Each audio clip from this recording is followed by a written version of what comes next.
Чу? Я не бачу. Ой, Боже.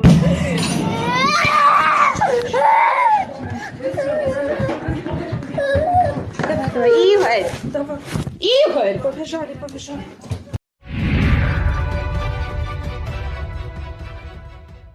नमस्कार, इन खबर में आपका स्वागत है।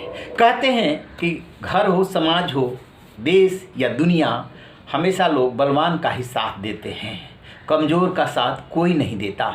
यूक्रेन के मामले में भी यही हो रहा है। पहले तो अमेरिका और यूरोपीय यूनियन, नाटो ने उसको ये कह के उकसाया कि चिंता की बात नहीं है, हम आपके साथ हैं। लेकिन जैसे ही रूस ने हमला किया, अमेरिका और नाटो पीछे हट गए कि हम सैन्य मदद नहीं देंगे, अन्य तरीके से मदद करेंगे, प्रतिबंध लगाएंगे। और जब यूक्रेन त्राही त्राही करने लगा तो भी कोई आगे नहीं आया। यूक्रेन ने भारत से भी अपील की, नतीजा कुछ नहीं निकला।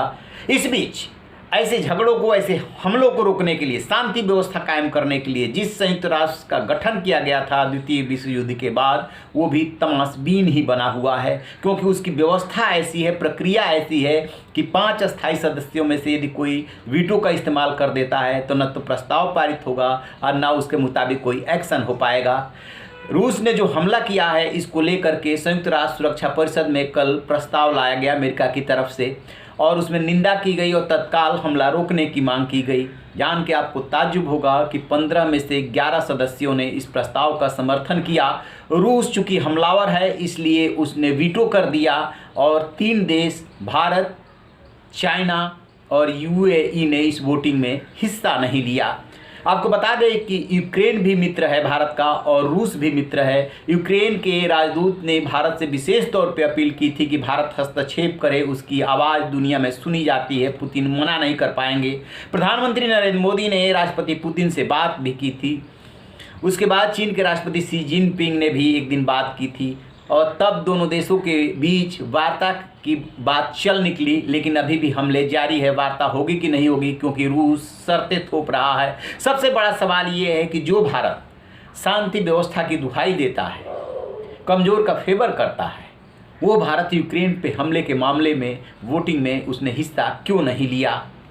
दरअसल है क्या कि अंतर्राष्ट्रीय राजनीति में सब कुछ अपने हित के हिसाब से किया जाता है। भारत की रूस से भी दोस्ती है और अमेरिका से भी दोस्ती है। इतिहास गवाह है कि 1971 की जंग हो या जब कभी ऐसे तनाव के मौके आए, भारत को मदद की ज़रूरत पड़ी, तब रूस ने भारत की मदद की है। और जब ये प्रस्ताव आने वाला था, उससे पहले भी रूस ने भारत से अपील की थी कि उसे उम्मीद है कि भारत उसका साथ देगा।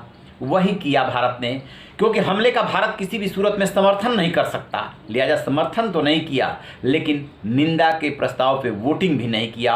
और आप कह सकते हैं कि इस मामले में वो चीन के नज़दीक है, यानी कि चीन और भारत दोनों ने यही रणनीति अपनाई, साथ में यूएई ने भी।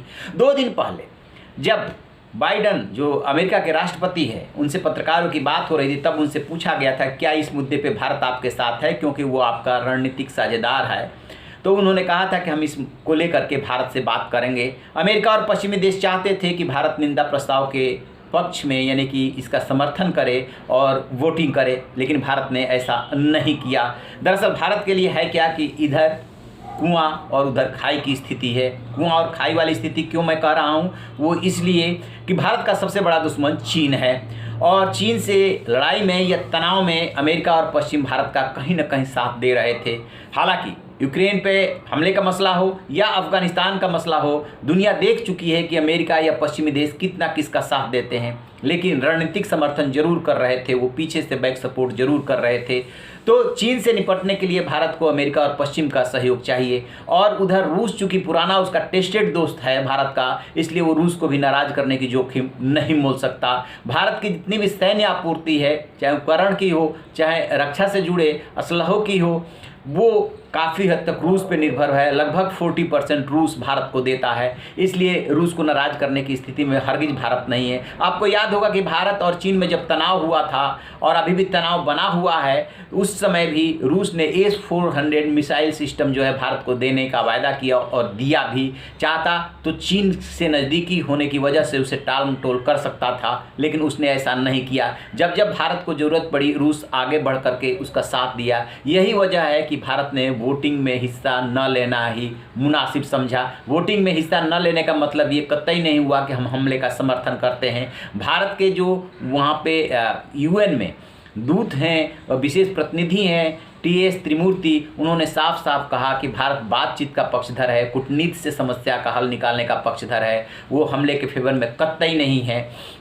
लेकिन बात इतनी से नहीं बनती, दुनिया भारत की तरफ देख रही थी कि भारत क्या कहता है और क्या करता है। तो भारत के लिए ये बहुत मुश्किल घड़ी थी जिसमें उसने एब्सेंट रहने का ऑप्शन चुना कि हम इस वोटिंग में हिस्सा नहीं लेंगे। देखते हैं कि और आगे क्या होता है। आप रहिए बेखबर, देखते रहिए इन खबर। Thank you. इन खबर चैनल को सब्सक्राइब करें।